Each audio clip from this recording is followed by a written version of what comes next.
Our shrines take on many forms, from majestic monoliths to the cultivated colours of Upton Gray Manor Gardens in Hampshire. I've come to visit Ros Wallinger's renovation of an Edwardian garden. It's a shrine to Gertrude Jekyll, a designer whose heyday was in the late 19th and early 20th century.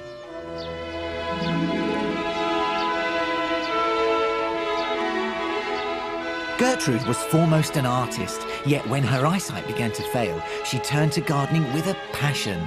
The borders became her canvas, the seeds were her paints, leaving a legacy to gardeners everywhere.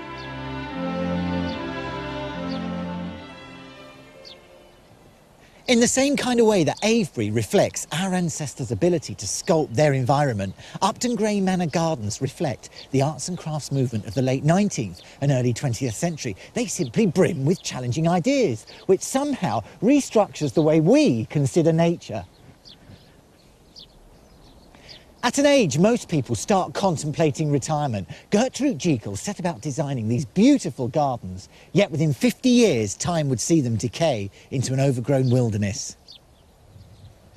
Until, that is, Ros and her husband took on the mammoth task of reconstruction. 20 years later, their life's work has not only turned into a shrine to Gertrude Jekyll's design, but also into a dream of restoration.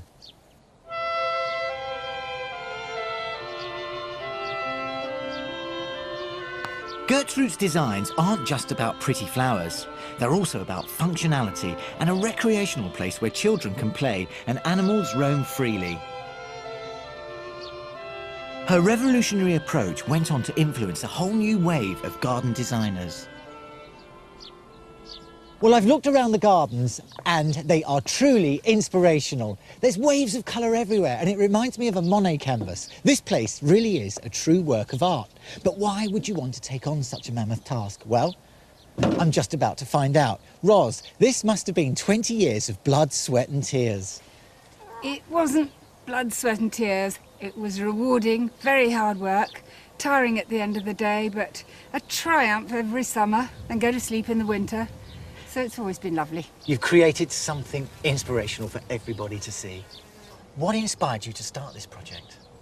We bought the house because it was very cheap and close to London. We only discovered it was a Jekyll garden when we had arranged to buy it. And having discovered it was Jekyll, the world woke up to it. Ros, you know, you've got to go to Jekyll garden, try and restore it. Well, you have created a work of art. Were you a keen gardener before you took the project on? No, I didn't know what a dianthus was. I had no idea. So you became a student, really? Yes, rather like a convert to a religion. Did you do this all by yourself or did you have help? To start with, I had one man helping me 2 days a week, terrific help, who was wonderful. Then I had a stretch on my own for 3 years, which taught me the value of a really good gardener. And now I work with Phil, who's full-time, and between us we keep the garden open to the public, looking good, and loving it between us. And you've also got the 2 black labs and lots of chickens running around. Yes, yeah. Are the gardens now finished?